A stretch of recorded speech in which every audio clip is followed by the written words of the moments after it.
Matthew 24:13. But he that shall endure unto the end, the same shall be saved.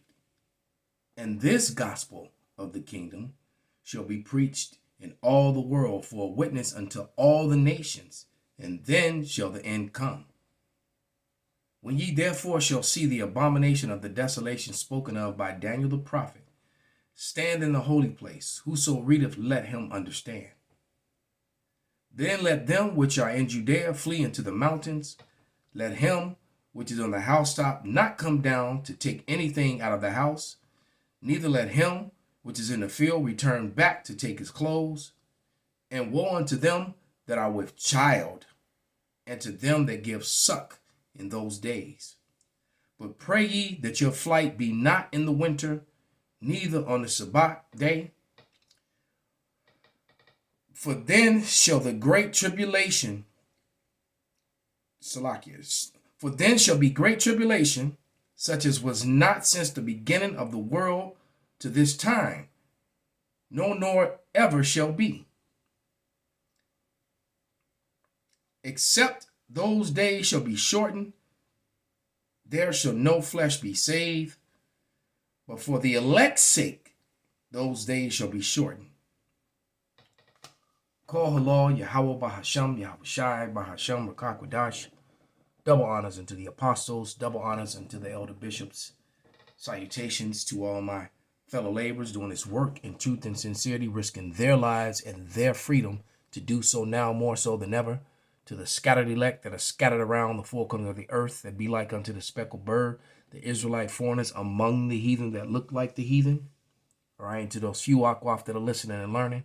And once again, to my fellow laborers, the 144,000. All right, and we're just going to jump right into this thing. A couple videos that I was watching earlier, one with Elder Bara, one with Elder Ariyah out of the Dallas camp, Bara out of the Chicago camp. And just showing you, well, the Elder Ariyah's video was about the World War III algorithm, which is going to kind of line up with what these things that I'm about to play are talking about.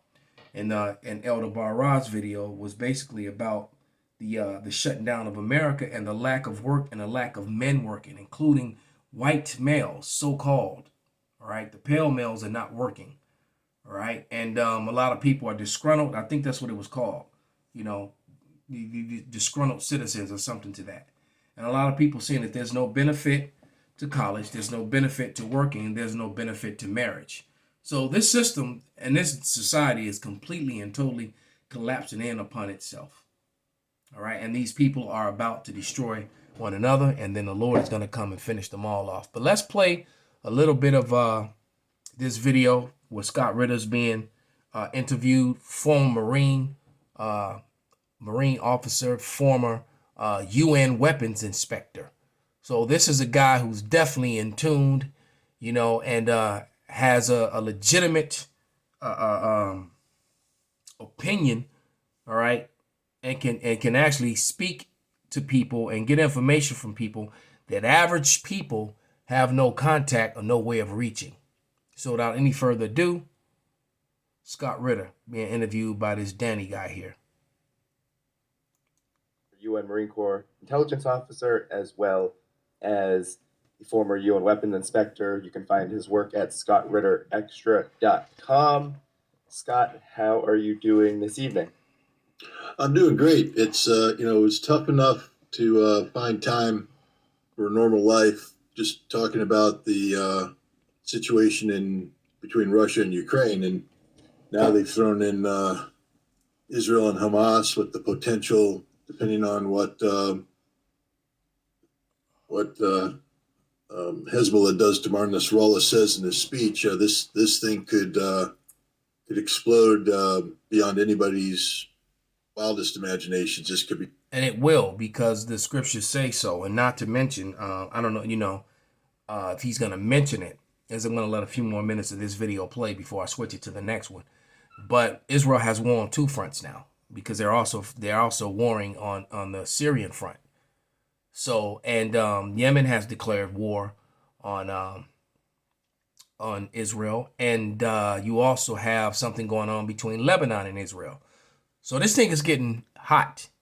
All right, the Valley of Jehoshaphat is real, and that prophecy is coming to life and right in front of our faces. So the end is near. Banks, Citizens Bank collapsed yesterday. On Saturday, you had problems with deposits in three of the biggest and most major banks in America. Chase being one of the biggest banks in the world. So it was Chase, J.P. Morgan, Wells Fargo, and Bank of America. And those are the big three in America. All right. And then, like you said, smaller bank, but substantially well-sized Citizens Bank collapsed. And all the money that the citizens had in that bank has been confiscated. So you're gonna have a lot of hurt people and angry and disgruntled people. All right. And in that disgruntled videos, it showed you the citizens armed to the teeth with their ARs and AKs and etc. Most of them former military and militia type guys. So you're going to have problems in America, all right, on top of all these things that are happening on a global scale. Become a problem bigger than your worst nightmare, and it's tough. I mean, and look here, all I'm doing is sitting on my butt, thousands of miles removed from these two tragic situations. Can't imagine, because Ukraine's been off the, just because we're not reading about it, just because we're not seeing it, doesn't mean it ain't happening. There's a major war going on right now between Russia and Ukraine, a major conflict that has hundreds of thousands of heavily armed men facing off on a very extensive front. There's continued bombardment of, the civilians in Donetsk. The Ukrainian civilians continue to suffer because of the consequences of this action. Billions of dollars continues to be squandered, but nobody's talking about it because we've got this new disaster, unfolding. What's going on in Gaza is just, I mean, it's a crime on a scale. Danny, I'm going on. I know I'm going on. You asked a simple question, and I'm probably getting way ahead of the script here. But just people need to understand that when you say what's going on in Gaza is a war crime, you have to understand that Israel's doctrine that was adopted in 2006, the Dahiwa. It's named after the West Beirut suburb that was leveled by Israel in 2006. Leveled, not because Hezbollah was there, because Israel said, we're going to make everybody pay. That is a literal war crime, collective punishment. And then they enshrined it as their official policy, and they've been doing it in Gaza since 2008. I have to correct them. They've been doing it in Gaza since they landed there for 75 years now. And quite frankly, the world is recognizing it, and it's now just coming to light. And, you got these people that are constantly, when you control the media, the whole, the controlled narrative, that's what a narrative is. A narrative is a controlled story, a one-sided story. So the controlled narrative that they're just the continual victims. But as a result of it, their citizens are, being targeted. So they say, because you don't know if that's true or not. All right. But then again, it could be true with everyone coming against them at this point. But, it's almost like the cry wolf story, because they've cried wolf for so long.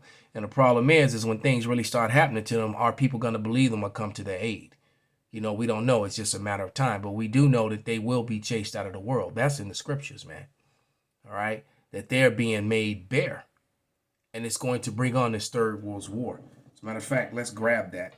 Since I said it, let me get that scripture. Let's get Jeremiah.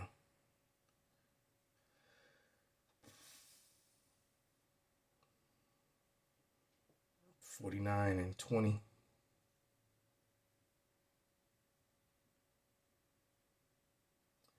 And it reads, "Therefore hear the counsel of Yahweh, and he that he hath taken against Edom, and its purposes. So this is being taken against Edom. This is how you know that Edom is still here.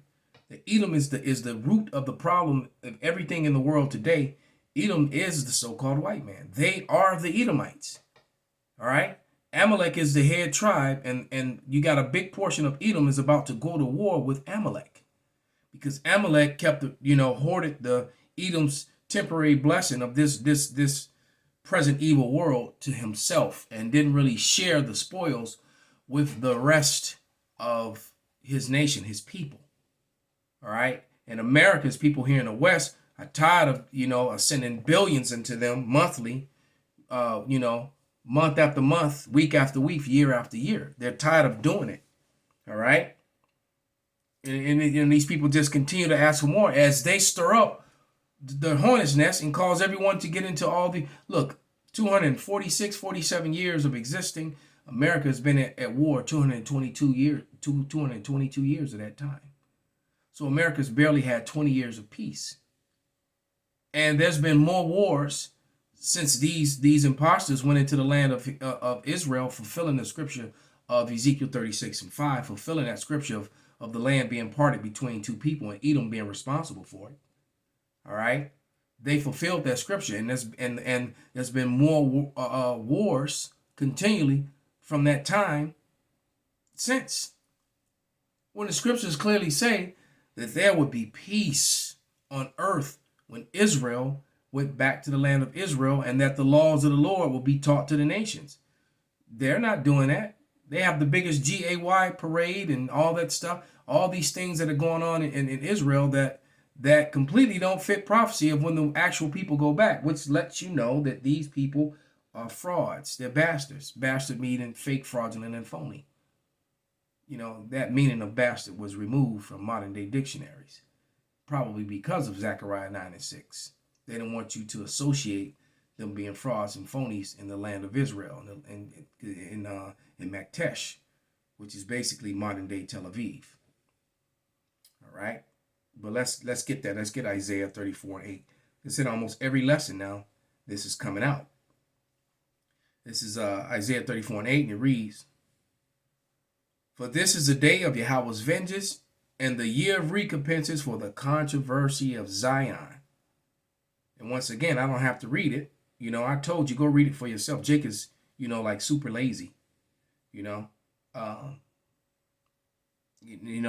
35:6. Lamentations 4:2. When they say, aha, even the high places are ours. Even the high holy places. In Isaiah 26:10, it clearly tells you that. And the matter of fact, let's get it. Since I said it, let's get it. And we'll continue. We're going to switch videos. But this is Isaiah 26:10. And it reads, "Let favor be shown to the wicked." Job 9:24. The earth was given into their hands. They control the world. And in the book of First Maccabees, it identifies Edom, the Edomites, as the wicked. All right. Alexander of Macedon is an Edomite. All right. Even in the Jewish Targums and in their own annals of history, they recorded that the Romans and the Greeks were Edom. And America and Europe today, not Europe during the Dark Ages, but Europe today, because it was, transferred from dark people, because they love to make the medieval movies and King Arthur and the Dark Ages and and the Bruce Bruce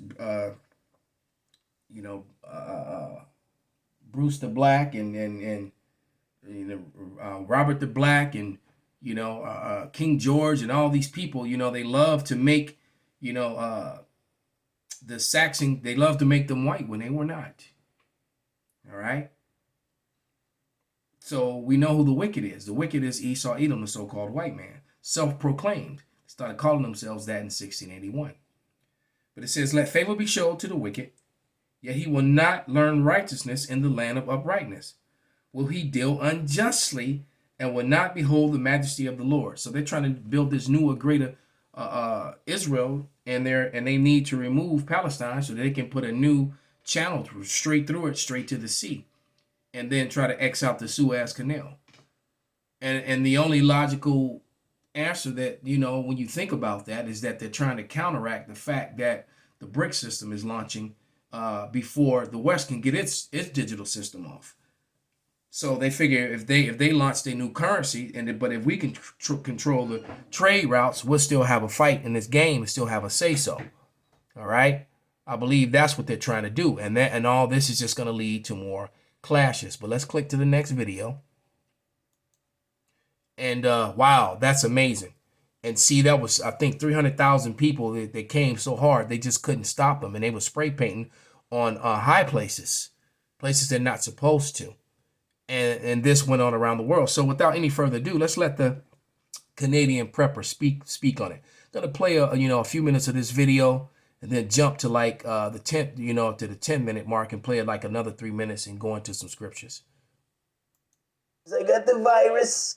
All right, so I'm sicker than a dog, but I'm hopped up on medication because I got the virus. And if I can't get through a half-an-hour presentation while times are good and the medication is still flowing, then there's no way in hell I'm going to survive a global cataclysm. So let's just get right to it. What you're seeing behind me here is a procession through the streets of Washington, D.C., but one of hundreds, if not thousands, of protests that include hundreds of thousands, if not millions. Wow, hundreds of thousands. Hold on. One of hundreds of protests around the world. All right. Millions of people around the world. And that's when they clear it out, Look at that. Get through a half an hour. Look at all those people, man. Now, but hold on. Let me go to 2nd Ezra and then let them continue. Because we're seeing prophecy happen right before our face. 2nd Ezra 9. And it reads, and he answered me then and said, measure thou the time diligently in itself, and when thou shalt see part of the signs pass which I have told thee, then thou shalt understand that it is the very same time wherein the highest will begin to visit the world which he made. Therefore, when there shall be seen earthquakes and uproars of the people in the world, then thou shalt well understand that the Most High, Yahweh, spoke of those things from the days that were before thee, even from the beginning. All right. There's never been uproars worldwide like it is now. It's never happened before. All right. This is the final push. This is World War III has begun. The gathering of the nations to the valley of Jehoshaphat has begun, which means Jacob's trouble, the MOTB, the riots and the civil unrest, the starving, and all the death and destruction, the persecution of the prophets, the persecution of the people. Because even those of you who claim to be Moors and Islam and Christians, you're going to be a part of that persecution. The only thing is you're not going to have that covering. All right. All that is upon you. All this is about to happen. Banks are collapsing. Literally. There's going to be no food. The brother that works at the food pantry says as of lately here in Chicago, the food was already getting low, but now the police are coming and picking up the food from the food pantry, and they're taking it to the migrants. Once again, the police are coming to pick up the food and taking it to the migrants, leaving the people in the neighborhood. I live in a neighborhood, all right, that's northern, mostly Northern Kingdom, but a little bit of south of me is Northern and Southern Kingdom. All right. And you got, and then a few Edomites that couldn't afford to move out. All right. That's still there. And these people line up to go to those food banks all the time. All right. Including the food banks up in the Edomite neighborhoods up north. And now the police are showing up and taking the food away from the citizens of America, and feeding the migrants. It's going to cause a lot of civil unrest. Our presentation, while times are good and the medication is still flowing, then there's no way in hell I'm going to survive a global cataclysm. So let's just get right to it. What you're seeing behind me here is a procession through the streets of Washington, D.C., but one of hundreds, if not thousands, of protests that include hundreds of thousands, if not millions, of people around the world. Protests that are growing in size every weekend, it seems. I've never before seen protests that are so widespread, so persistent, like week after week, and so large. I think this will go down as some of the largest protests in mankind's history because this is on another level. Surprisingly, aside some rare incidents of desecration of statues and monuments, and some unfortunate incidents of hate crimes and light skirmishes between crowds and cops and different groups, these are relatively peaceful protests overall compared to like the George Floyd burning down cities type ordeal. We haven't seen that yet, but you know that train is probably just running a little bit late. The way things are going, this is that train has definitely left the station. The train of insurrection. Second Ezra was the 15th chapter. All right, when from verse 14 all the way to like 19 or 20, when people go against their governments and their rulers, that train is definitely has left the station. It's coming. exactly what you would see in the run-up to World War III. You would see more and more widespread protests like this for This shit all is nuts. manner Look at these of people, man. reasons, be they economic, cultural, or geopolitical, and that's exactly what we're seeing, guys. Now, I'm going to try to get through this video. I'm telling you, I'm probably going to have a coughing fit or my nose is going to start to run like a little kindergarten kid, but we're going to try to get through this. Okay, so here's the overview of what we need to talk about, and there's something that nobody's talking about with respect to the war between Israel and Lebanon, and it's about supplies. It's about stockpiles, okay? So please stick with me because I want to share that piece with you. I had a bit of a eureka moment in my research last night. Now, since Nasrallah, the head of Hezbollah, gave his speech the other day, the exchanges between Israelis and the Hezbollah on the Lebanese front have increased dramatically. In fact, Lebanon has been utilizing larger missiles, longer range missiles with higher ordnance on military installations, radar installations, and military bases along the northern border. So the war there... So now listening to that, and if we go back to this video with Scott Ritter, the former Marine intelligence officer and UN inspector, it says that Israel is in big trouble as Gaza war inflames regional tensions. Because why? Israel is now at war on many fronts, and Israel doesn't have that large of an army. Israel still has to worry about Iran. All right? And so now they're having issues on the Lebanese front and in Syria. This thing is heating up, man. It's about to come crashing down. All right? This is Second Ezra, because I'm going to end up having to do a part 2 on this. All right, but this is Second Ezra 6, and I'm gonna start at verse 9. It says, "And will begin to make inquisition of them, what they that have hurt unjustly with their unrighteousness, and when the affliction of Zion shall be fulfilled." So the inquisition of Esau, Edom. All right, verse 20, "And when the world then shall begin to vanish away, shall be finished, then I will show these tokens. The book shall be opened before the firmament, and they shall see altogether the prophecies coming to pass. And the children of a year old shall speak with their voices. Women with child shall bring forth untimely children of 3 or 4 months, and they shall live and be raised up. And suddenly shall the sown places appear unsown, and full storehouses shall suddenly be found empty." The food pantries. All right? All the food, they've created a crisis here in America. All right? They brought in all these migrants, and they're overloading and straining an already broken system. How much longer do you think it will last? All right? It said, "And the trumpet shall give a sound, and when every man shall hear it, they shall be suddenly afraid." It's going to sound like those sirens for the purge. All right, everyone's seen the movie.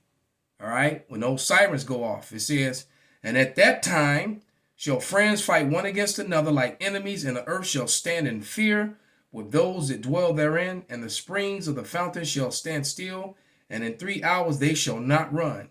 And whosoever shall from all these, whosoever remaineth from all these that I have told thee shall escape and see my salvation, in the end of your world, only the elect are going to make it out of here. The rest of Israel, all right, of the Israelites, the 2/3, and the rest of the heathen that are left here in the West, meaning on the shores of America, are going to die. It's plain and simple. All right. So with that, I'm gonna give all praises, honor, and glory unto Yahweh, Bahasham, Yahushai, Bahasham, Rakakwadash, Kwam Yasharala. See you on the next one.